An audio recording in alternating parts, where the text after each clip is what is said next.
Mateus 3, 1 e 2. Está escrito assim: Durante aqueles dias, João, o imersor, chegou ao deserto de Judá e começou a proclamar a mensagem: Abandonem seus pecados e voltem para Deus, porque o reino do céu está próximo. No programa passado, falei sobre a infância de Jesus, como era a vida de uma criança judia. Falei da ida de Jesus a Jerusalém por conta da comemoração da festa da Páscoa. Falei que Jesus dialoga com mestres da lei e com apenas 12 anos ele deixa esses mestres impressionados.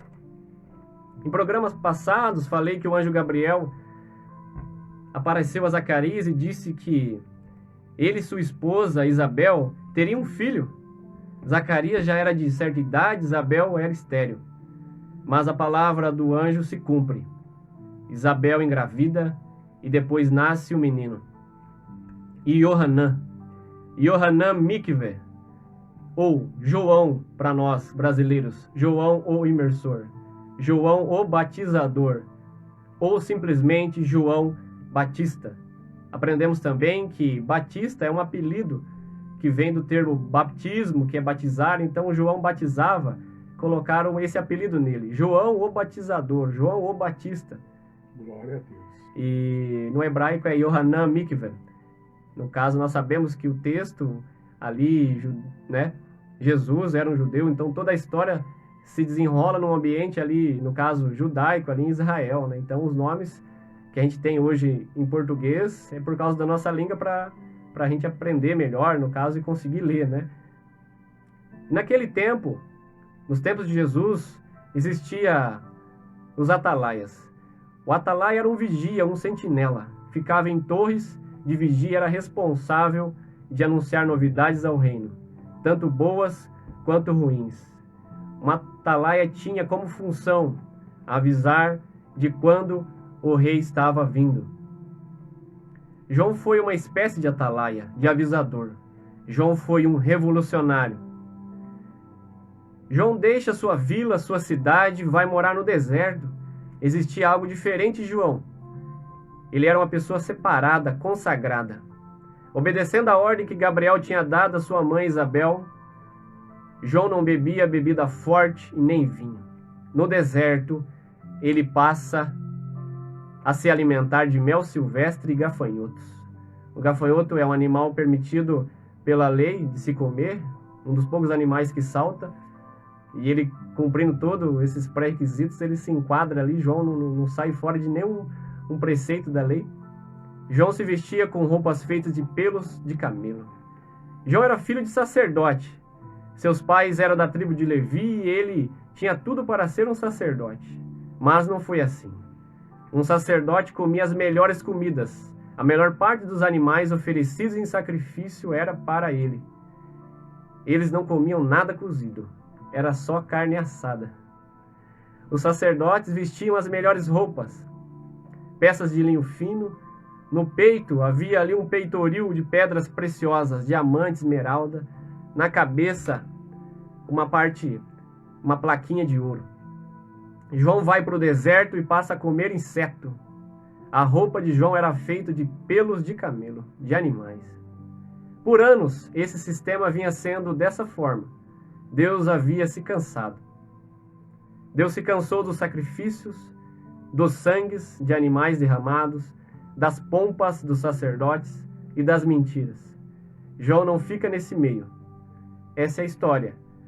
Queira você aceitar ou não, essa é a história, este é o texto. No deserto da Judéia, fazia 50 graus de dia, de calor, e de noite, 0 graus ou abaixo de 0. Era uma dificuldade viver no deserto da Judéia.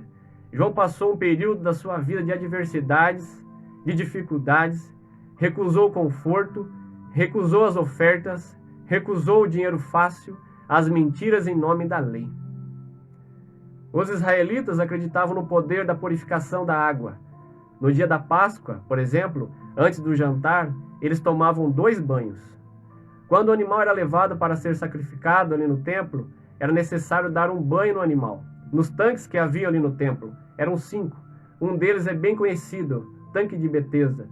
Os animais eram lavados ali antes de ser sacrificado. Ao final do tempo de purificação de uma mulher, no caso, quando ela dava à luz ali a um bebê, essa mãe também passava por um ritual de purificação. Um não-judeu, por exemplo, quando se convertia ao judaísmo, deveria ser batizado, imergido em água, num rio ou num tanque, para pertencer à fé judaica. Um judeu, quando comprava, por exemplo, um objeto, um talher, um copo, um prato, quando ele chegava em casa, mergulhava o objeto em água corrente para purificar aquele objeto, porque ele comprou no mercado, aquele objeto estava impuro. O judeu era muito religioso, tinha muito disso, de não se relacionar com pessoas que não eram judias, de não toque, não me rele, eu sou santo, eu sou separado. Tudo que eles compravam, João, tinha que passar por esse ritual de passar ali, de mergulhar na água, e a partir dali aquele objeto era purificado e podia ser usado ali na sua residência. No caso ali, né, se um pecador, por exemplo, para eles, para o judeu, uma pessoa que não era judia, não era um israelita, no caso, era um pagão, era um pecador. Se essa pessoa tocasse num talher, num objeto deles ali, num prato, por exemplo, esse objeto já ficava imundo já. Eles tinham que quebrar o objeto, enrolar num pano e enterrar. Estava morto, não podia ter mais relacionamento com aquele objeto. E assim segue a história. Foi nesse cenário que João surge. Só que tem um detalhe. João surge batizando não objetos e não judeus. Ele surge batizando judeus. Eram eles que deveriam serem purificados dos seus pecados. Eles se achavam muito santos. Aí vem João Batista na contramão da avenida, dizendo para eles: arrependam-se.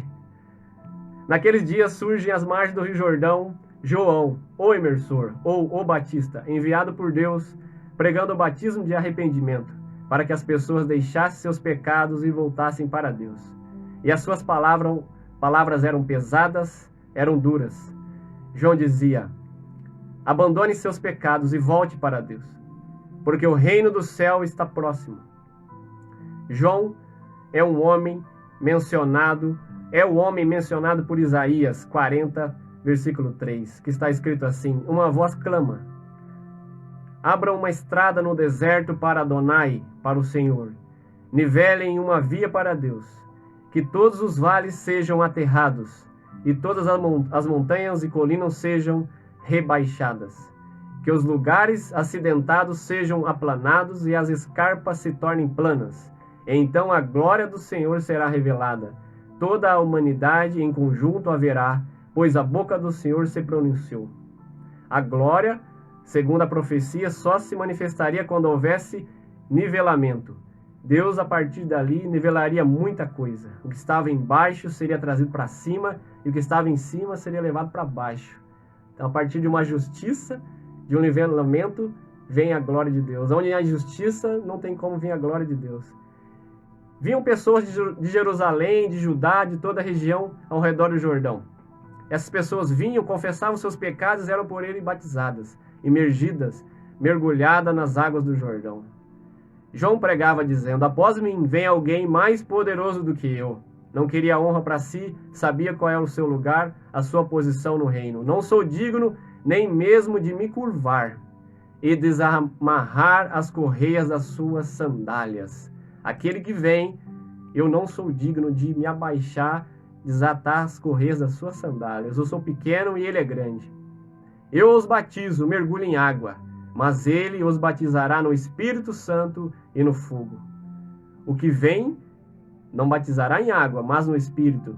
E o batismo de João era com água. O batismo de Jesus era no Espírito e é no Espírito. A água ainda representava a lei, o Espírito representa a graça. Junto com a multidão de pessoas, fariseus, saduceus, vinham para serem batizados por ele. João dizia: víboras, cobras, quem lhes deu a ideia de fugir da punição vindoura? Em outras palavras, vocês acham que não serão punidos? Se vocês realmente tiverem abandonado seus pecados e voltado para Deus, produzam fruto para comprovar. Ou seja, não basta apenas o batismo, porque eles vinham para ser batizados. Era necessário frutos. Era necessário mudança, era necessário transformação. Não pense em consolar a si mesmo dizendo: Abraão é nosso pai, porque eu lhes digo que Deus pode fazer surgir destas pedras filhos de Abraão. O machado está junto da raiz das árvores, pronto para cortar. Toda árvore que não produz bom fruto será cortada e lançada no fogo. O machado já estava colocado na raiz, era só mais um golpe. Aqueles orgulhosos, aquelas pessoas que não estavam de acordo com a visão de Deus ali para eles, muitas pessoas seriam tombadas. Bastaria um golpe, a árvore ia ao chão. Ele tem consigo uma pá e limpará a sua ira. Palavras de João. Juntando seu trigo no celeiro e queimando a palha com fogo inextinguível, que não se apaga. Então, cuidado com o fogo, cuidado com o batismo com fogo, cuidado com o fogo de palha, cuidado. As pessoas, diante daquela pregação, interrogam João: o que faremos então? O que devemos fazer? João responde: quem tiver 2 casacos deve partilhar um com quem não tem nada. E quem tiver comida deve fazer o mesmo. Naquele tempo tinha muita fome ali, irmão João. Havia muita fome naquela terra, ainda mais israelitas sendo ali, fazendo parte do cativeiro de Roma. Então era uma dificuldade, tudo que eles produziam tinha que pagar imposto, muitas pessoas passavam fome, muita enfermidade. Então João vem mesmo com essa palavra já para fazer as pessoas terem conhecimento, consentimento para ajudar mesmo, para dividir, para partilhar. E hoje também não é diferente. Sempre tem alguém com necessidade em nossa volta, sempre tem alguém com fome, alguém com sede, alguém com frio, sempre tem alguém doente. Coletores de impostos também vieram para ser batizados e lhe perguntaram: Rabi, o que devemos fazer? João disse: não cobrem mais do que o governo exige. Não se corrompam, não explorem, façam o estipulado, sejam justos, cumpra o que é determinado para vocês fazerem, não saia ali do padrão, né? E alguns soldados lhe perguntavam também: nós, o que devemos fazer? Porque com aquela pregação tão forte, tão firme, causou um choque ali, e as pessoas ficaram confusas. Eles queriam se achegar de alguma forma e não sabiam nem o que fazer mais, eles não tinham nem instrução, nem informação. E João disse: não intimide ninguém, não acusem falsamente as pessoas e contente-se com o seu salário. Não usem a força e as armas para intimidarem, no caso ele está dizendo. Não façam falsas acusações, porque um soldado, um policial, às vezes com uma arma na mão, quer aproveitar de uma pessoa tímida, ingênua, e abusar de poder, maltratar. E Deus, ele não tem pacto com injustiça. E ele nos chama a ser justos e não injustos. Judeus enviam sacerdotes e levitas para perguntar de fato quem era João. E João imediatamente diz: eu não sou o Messias. Se é isso que vocês estão querendo saber, eu não sou o Messias. João era tão puro, correto, que ele não queria a glória que não era dele para ele. Hoje, basta você oferecer alguma coisinha para algumas pessoas, eles já querem a glória para si, já querem tomar a glória de Deus, já querem ser o representante de Deus na terra. E na verdade, o Evangelho nos ensina a serem, no caso, a sermos humildes. Então as pessoas perguntavam: quem é você? Você é Elias? Ele dizia: não. Você é o profeta, aquele por quem esperamos? Ele dizia: não. Disse João. Então eles disseram: quem é você? O que diz você a respeito de si mesmo? Precisamos dar uma resposta às pessoas que nos enviaram. E ele responde com as palavras do profeta Isaías, ao qual eu já li, que ele diz: eu sou aquilo que foi profetizado acerca de mim, a voz de alguém que clama no deserto: faça um caminho reto para o Senhor, porque o Senhor viria. João veio preparar o caminho para Jesus. Jesus está vindo aí, logo ele chega para ser batizado. Nos próximos programas iremos falar sobre o batismo de Jesus e o início do seu ministério. Algumas pessoas enviadas pelos fariseus lhe perguntaram: se você não é o Messias, nem Elias, nem o profeta, então por que você realiza a imersão ou o batismo de pessoas? João disse: eu realizo a imersão de pessoas em água, mas entre vocês está alguém a quem não conhecem. Ele é o que vem depois de mim e é antes de mim. Vem depois e é antes. este batizará no Espírito e no fogo. Depois, João denuncia Herodes, o rei ali daquela localidade, naquele período, por ter tomado a mulher do seu irmão Felipe. João dizia: você está violando a lei. João denuncia todos os erros de Herodes, seus maus atos. Herodes então prende João, o coloca em um cárcere e o acorrenta. Herodes queria matá-lo, mas temia o povo porque João era um grande profeta. Foi até que então a filha de Herodias, ex-mulher de Felipe, que estava agora com Herodes, a qual estava vivendo, com Herodes, dançou para o rei e ele disse que ela podia pedir o que ela quisesse, que ele faria. Ele jurou isso. E ela, influenciada por sua mãe, pediu a cabeça de João em um prato. Herodes ficou transtornado, mas como tinha jurado que realizaria qualquer desejo da moça. Isso tinha um problema de fazer promessas e votos na emoção, diante de todos os convidados naquele dia, porque era o seu aniversário. Então ele permitiu que assim fosse. Na prisão, João é decapitado, ou seja, tem a sua cabeça cortada, e é levada em um prato àquela jovem. E aquela jovem, naquele momento, entrega para sua mãe. Depois, os discípulos de João pegaram seu corpo e o sepultaram. João foi o último profeta da lei, o maior de todos, o que viu o Messias, o que viu o Senhor face a face e teve o privilégio de batizá-lo, de tocá-lo, mesmo não sendo digno, mesmo não se sentindo digno de tocar no Mestre. E por isso que ele é o maior profeta de todos, porque profetizou e viu a sua profecia se cumprir ao vivo, ao olho vivo. Diante dele veio aquele de quem ele falava para ser batizado por ele. Então, maior é a missão, maior é o peso. Por isso que ele é o maior profeta, o último de todos da lei.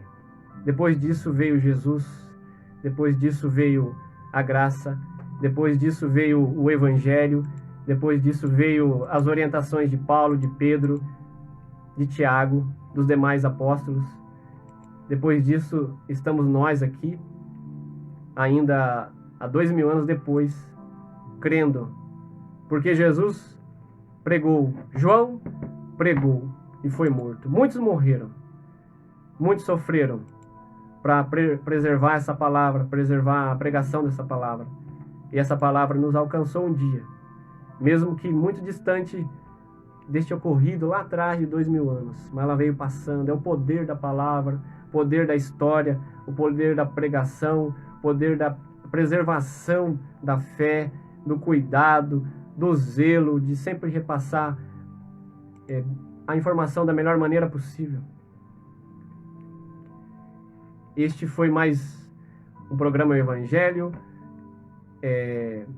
falando sobre a história de Jesus, resumindo a história de Jesus, os 4 evangelhos numa história só.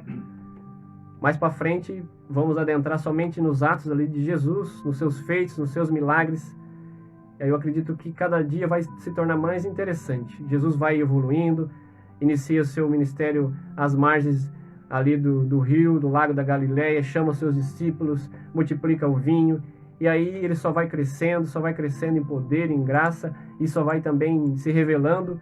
Começa como um filho, como uma promessa, depois ele se passa a ser um rabino, um mestre, um grande profeta, depois ele é confundido com Elias, com Jeremias, e depois ele é o Filho de Deus e ele termina sendo o próprio Deus em carne.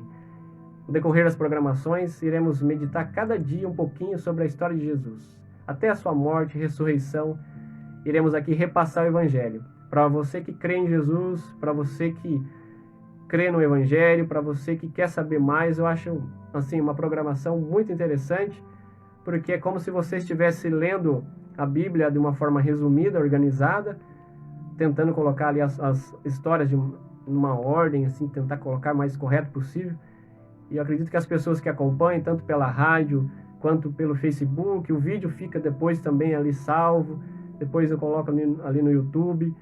Aquele que tiver curiosidade, eu acredito que a gente pode aprender alguma coisa a mais. E é muito bom aprender. Conhecimento ninguém tira da gente, ninguém toma aquilo que está no coração, aquilo que está dentro da mente. Você pode perder tudo, mas aquilo que está dentro de você ninguém tira. E você, com aquilo que está dentro de você, você conquista tudo de novo. Vamos ouvir aqui mais uma canção com o irmão João Paulo.